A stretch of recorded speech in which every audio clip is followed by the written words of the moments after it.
नमस्कार, हर न्यूज़ की खास पेशकश दिल की बात पे आप सभी का स्वागत है। मैं हूं अनुज मिश्रा। आज हम जिस शख्स से आपकी मुलाकात करवा रहे हैं वो किसी परिचय की मोहताज नहीं है, क्योंकि गीतम में एज ए डायरेक्टर उन्होंने वो सब कुछ किया है जो शायद किसी भी कॉलेज को ऊपर तक पहुंचाने के लिए कामयाबी की सीढ़ी होती है। हम बात करेंगे डॉक्टर अमन अग्रवाल से और जानेंगे कि कैसे गीतम को एक खास मुकाम दिलाया उन्होंने। स्वागत है आपका हर न्यूज़ में। हाँ, thank you. I am doctor Aman Agarwal. सबसे पहला सर, गीतम की आज जो अचीवमेंट है, गीतम आज जिस पोजीशन पे खड़ा है उसके लिए क्या करना चाहिए? देखिए, जहाँ तक गीतम की अचीवमेंट्स की बात है, सबसे पहले जो है रिज़ल्ट्स की बात है। आज पिछले साल में अगर हम बात करें तो 416 बच्चे एमडी यूनिवर्सिटी में यूनिवर्सिटी मेरिट लिस्ट में आए थे इस कॉलेज के, और जिसमें से 16 बच्चों ने यूनिवर्सिटी को टॉप किया था।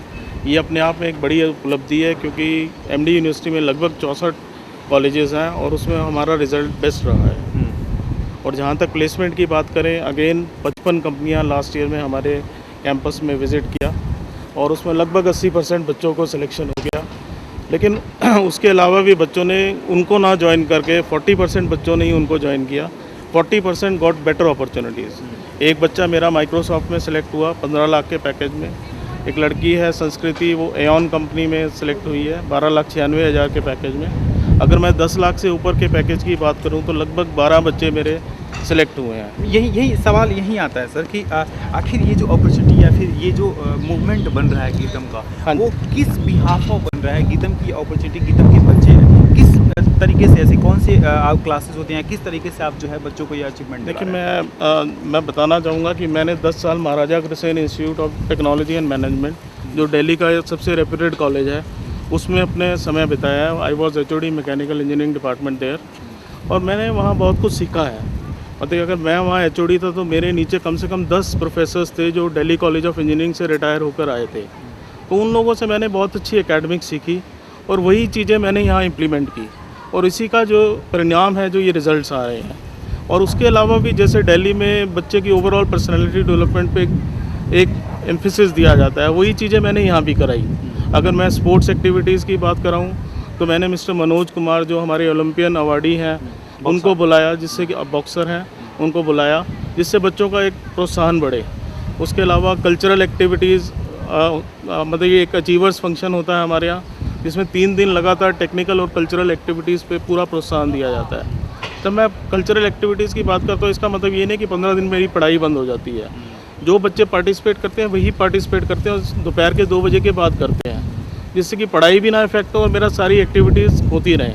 एक सवाल और है, अमूमन मैं ये चीज़ आपसे कहना चाहूँगा कि हमने देखा है कहीं भी फैकल्टी जो है वो बहुत ही महत्वपूर्ण होता है। फैकल्टी पे ही डिपेंड करता है कि किस तरह से वो कॉलेज या वो जगह जो है वो अपना एक मुकाम हासिल करता है। गीतम के फैकल्टी की खासियत क्या है? गीतम की फैकल्टी की सबसे बड़ी बात है कि उसकी रिटेनेबिलिटी। मतलब मेरे पास ये संस्था 8 साल से है और मेरे पास लगभग 70% फैकल्टी जो है वो पिछले 7-8 साल से काम कर रही है। और if I talk of the qualification of those faculty, मतलब दे आर द बेस्ट।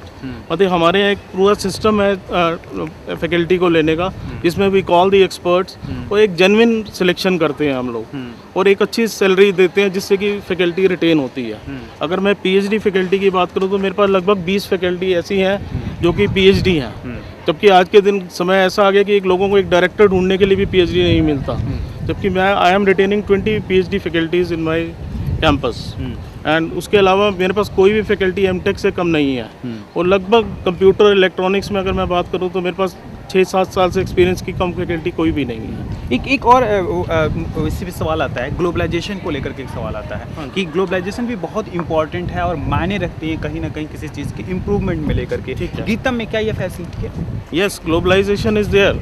मतलब बच्चों को मतलब इतना अट्रैक्शन है कि मेरे पास आज के दिन UAE, नाइजीरिया, अफ़गानिस्तान, भूटान, नेपाल, बांग्लादेश, इन सभी कंट्रीज से बच्चे आ रहे हैं। एक बच्चा मेरे पास नाइजीरिया से है, मतलब फ्रेशर्स पार्टी हुई थी, उस बच्चे का ये वर्ड्स थे कि I want to take GITAM to Nigeria. मतलब बच्चा इतना खुश है इस कैंपस को देख के, उसको एक अपना घर लगता है ये। वो कहता है मैं इसको अपने घर ले जाना चाहता हूँ। मेंटेन कैसे करते हैं इस चीज़ को? गीतम जो है इस सब चीज़ों को मेंटेन कैसे करता है? क्योंकि इन सब चीज़ों को हैंडल करना बहुत ही महत्वपूर्ण और बहुत ही कठिन माना जाएगा। देखिए, इसके लिए पूरी मेहनत चाहिए, एक इंसाइट चाहिए, जिसके में मेरी फैकल्टी, मेरा स्टाफ पूरी डेडिकेटेड वर्क से, मेहनत से काम करता है और इसके में तरक्की के लिए प्रोत्साहन करता है। अब गीतम के कोर्सेज़ की बात करें कि गीतम में कौन कौन सी कोर्सेज़ की फैसिलिटी अवेलेबल है और जिसमें बच्चे अपने कैरियर को संवारना चाहते हैं। देखिए हमारे पास सभी कोर्सेज़ हैं। अगर हम बीटेक की बात करें तो हमारे पास बीटेक में मैकेनिकल इंजीनियरिंग में है, सिविल इंजीनियरिंग में है, फायर टेक्नोलॉजी एंड सेफ्टी में है, इलेक्ट्रॉनिक्स एंड कम्युनिकेशन इंजीनियरिंग में है, इलेक्ट्रिकल इंजीनियरिंग में है और कंप्यूटर साइंस इंजीनियरिंग में है। अगर हम डिप्लोमा की बात करें तो हमारे पास mechanical engineering, civil engineering and electronics and communication engineering में है। इसके अलावा हमारे पास BCA है, MCA है और MBA है, BBA है और इसी कैंपस में हमारे पास आर्किटेक्चर भी है। चलिए अब एक सवाल, गीतम के डायरेक्टर ना होने के नाते, सिर्फ एक एजुकेटिस्ट होने के नाते मैं अगर पूछना चाहूँ कि बच्चों को कौन सा ऐसा कोर्स है जो उनकी कैरियर को एक अच्छा मुकाम दिला सकता है या उनके फ्यूचर को संवार सकता है। देखिए ऐसा कोई थंब रूल नहीं है कि इस कोर्स को कर लेंगे तो आपको सक्सेस की गारंटी है। ये तो आपकी इच्छा शक्ति है, जिसमें आपका डिज़ायर, अगर आप उसमें एक्सेल करेंगे तो डेफिनेटली एक्सेल करेंगे। मतलब मेरा अपना मानना है कि जो भी आपका मन करता है उस चीज़ को चूज़ करें और उस काम को एंजॉय करके करें। अगर आप एंजॉय करके करेंगे किसी भी चीज़ को, अगर मैं कहता हूँ कि अगर खाना भी आप एंजॉय करके नहीं खा रहे हैं वो पचता नहीं है, तो सेम इज़ एप्लीकेबल एवरीवेयर।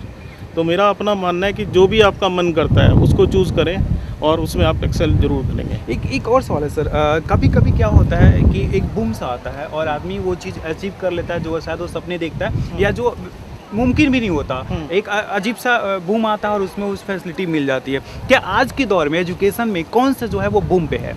देखिए बूम की बात करें तो जनरलाइज है, अभी तो ऐसा नहीं है। आज से 4 साल पहले, 5 साल पहले कंप्यूटर साइंस का एक ज़बरदस्त क्रेज़ था, लेकिन आज के दिन में इस बार फिर देख रहा हूँ कंप्यूटर साइंस में फिर बच्चों का बहुत रुझान है, दिल्ली साइड के बच्चों का खास तौर पे। लेकिन मुझे एक लगता है कि ये कोर्स जो हमारे पास स्पेशल कोर्स है, BTech in fire technology and safety, उसके बारे में लोगों को ज़्यादा अभी जानकारी नहीं है। लेकिन ये कोर्स अपने आप में बड़ा इम्पॉर्टेंट रहेगा क्योंकि सप्लाई और डिमांड का डायरेक्ट रिलेशन है। आज के दिन इसकी सप्लाई नहीं है, क्योंकि अगर हिंदुस्तान में अगर हम बात करें तो मुश्किल से 4-5 कॉलेजेस हैं जो BTech fire technology and safety को दे रहे हैं, तो उसमें से एक हमारा कॉलेज है। लेकिन अगर इस कोर्स की रिक्वायरमेंट की बात करें तो मतलब हर ऑर्गेनाइजेशन में safety officer is a mandatory post, ठीक है ना। इसके अलावा जितनी गवर्नमेंट ऑर्गेनाइजेशंस हैं उसमें मैं अगर देखता हूँ तो आज के दिन पोस्ट खाली पड़ी हैं, लेकिन लोग नहीं मिल रहे। तो मेरे हिसाब से BTech fire technology can be a very good option. एक और है, अमूमन जब कैरियर की बात की जाती है और बच्चे जब कैरियर बनाने की तरफ अग्रसर होते हैं, +2 करने के बाद से उनकी एक सोच होती है, लेकिन उस वक्त तक वो काफ़ी लेट हो जाते हैं, उन्हें वो चीज़ समझ में नहीं आती और ना ही उन्हें कोई गाइड करने के लिए होता है। वैसी कंडीशन में क्या करना चाहिए उन्हें? देखिए जो उनका मन करे, पहले तो अपने काउंसलर्स, सब बेस्ट काउंसलर हमारे पेरेंट्स होते हैं जी, अपने पेरेंट्स की सलाह लें, अपने टीचर्स की सलाह लें और फिर हमारे जैसे कैंपसेस हैं इनमें आएँ। We are open to that. हमारे से आके ओपन काउंसलिंग ले, बच्चा आर्ट्स का है, कॉमर्स का है, साइंस का है, we are open for the counselling. We will guide them in the proper direction कि what can be the best for them. जिस तरह से रिजल्ट की बात की जा रही है और लगातार रिजल्ट जो है वो ग्रोथ हो रहे हैं और इंक्रीज हो रहा है और बेहतर रिजल्ट होता जा रहा है, तो कैसे मेंटेन करते हैं इन सब चीज़ों को, कैसे मेंटेन किया जाता है गीतम? देखिए इसके लिए हमने एक कोर्स फाइल का सिस्टम बनाया हुआ है जिसमें कि हर फैकल्टी मेंबर एक कोर्स फाइल बनाता है। उस कोर्स फाइल में क्या रहता है, बेसिकली एक तो लेक्चर नोट्स रहते हैं, ठीक है। अगर फैकल्टी 40 लेक्चर्स ले रहा है तो 40 लेक्चर्स के एग्जैक्टली हैंड रिटन नोट्स उसने बनाए हुए हैं, ठीक है। उसके अलावा उसमें असाइनमेंट शीट्स जो हम कम से कम 4 असाइनमेंट्स हर बच्चे को देते हैं, उसका रिकॉर्ड मेंटेन करता है। ट्यूटोरियल शीट्स होती हैं, हर 3 लेक्चर के बाद टीचर जो है ट्यूटोरियल लेता है क्लास टेस्ट के रूप में, जिसमें कि उसका सोल्यूशन उसके पास पहले से बना के रखता है।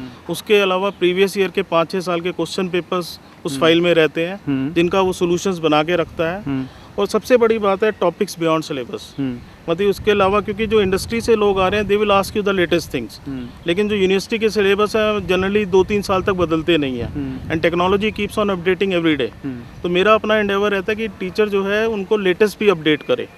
और ये जो कोर्स फाइल है, मेरा अपना एंडेवर ये रहता है जो फैकल्टी जो सब्जेक्ट पढ़ा रहा है, let us not keep on shuffling. अगर मैं बीटेक की बात करूँ, लगभग 40 सब्जेक्ट एक बच्चा पढ़ता है बीटेक के किसी भी कोर्स में, और मैं ये एक्सपेक्ट करूँगी एक फैकल्टी 40 सब्जेक्ट पढ़ाए, then I am not justifying.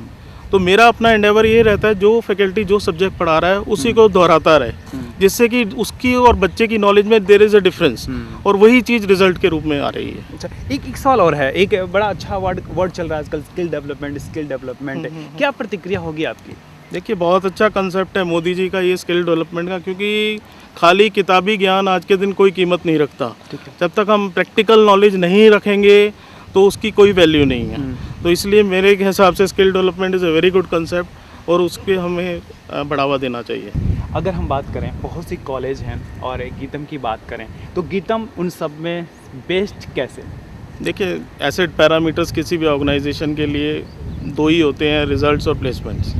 तो जहाँ तक रिजल्ट्स का मैंने आपको पहले ही बताया, we are best in the university and as far as placements are concern again we are best in this belt. So I think that speaks in itself. हमसे बातचीत करने के लिए शुक्रिया। Thank you so much.